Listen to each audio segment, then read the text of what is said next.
Ngayon ay magluluto tayo ng adobong manok at ipamimigay natin sa mga estudyante. Balanse. Bless and love. Kahapon, nagluto ako ng bihon. Kasi maganda yung response ng luto-luto ko. Kaya ngayon, mag-adobo na naman tayo. Bali 4 na kilo, mga good for 20. So, nagsimula ako sa basic, sibuyas at bawang. Ang natutunan ko sa pagluluto, na mahal mo yung ginagawa mo para quality yung pagkain natin. So, pinagtanggal-tanggal na natin yung sibuyas at saka yung bawang na panit. Medyo dito ka rin matagalan konti, so kailangan mo may pasyente. Kung sabi pa niya be a patient.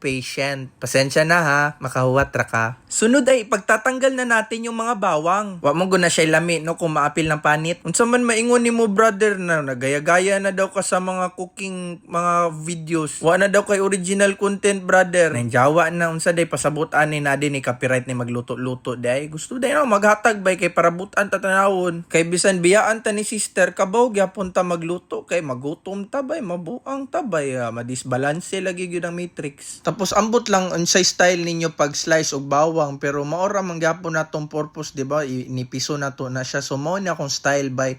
Ayaw lang ko gayahi kung sa tan-aw ninyo mas maayo inyong style o awa. Na-slice ra mangyapon, di ba? Makaon mangyapon. So para sa atong adobo, guys, magisa na pud ta. Unahan natog mantika, butangan natog sibuyas ug bawang. Kabalo mo, guys, anad naman ko manghatag og kwarta sa mga tao, cash G. Pero karon, guys, tong naghatag og pagkaon ganina, nakabati gyud kog lami kay sa heart buy, kanang murag niinit akong heart buy na nakahatag ko. Mao nang bisag kaon sa kakapoy magluto, guys, nakaingon ko na worth it man gyud magluto oy. So karon, guys, ihulog na nako ang 4 kilos na manok kay nigawas naman ang aroma sa bawang ug sa onion. Bangkerohan. Tapos wait na pud ta, cover na ko kadali na magboil siya usab before na to ibutang toyo. Dili pa kay ko kabisado kung kaon sa kadaghan magbutang og toyo kay dili ko na anad magluto og dinaghan. Mao na si Karen nagatabang sa kuha. Nyabot nga na pud natog mamasitas ang atong adobo, no. Dili ko endorser ani ha. After na mix na nako ang mamasitas ug ang toyo, next kay katong dahon na pud ang buton si pangalan ani og paminta, guys. Mao na nang final nako before nako i-boil usab. And technically luto na atong pagkaon. Tapos nakahuna-huna ko nabut nga natog egg, guys, na boiled para kompleto jud ang adobo. Na anay manok na apay itlog, di ba? Mag-igsuon ra magyapon na. So si Karen na ang nag-prepare sa eggs. Shout out day kay Karen, love kay nako na siya. Dagan mo ingon na nabutan na daw si brother kay nay sister. Well, in some way makaingon-una pud ko na pag nakay ginaampingan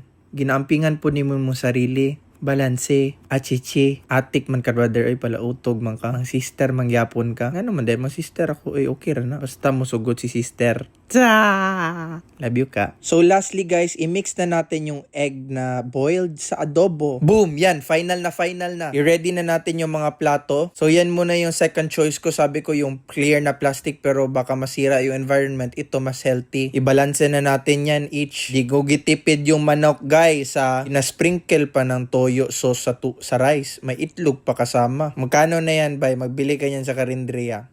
70, 80?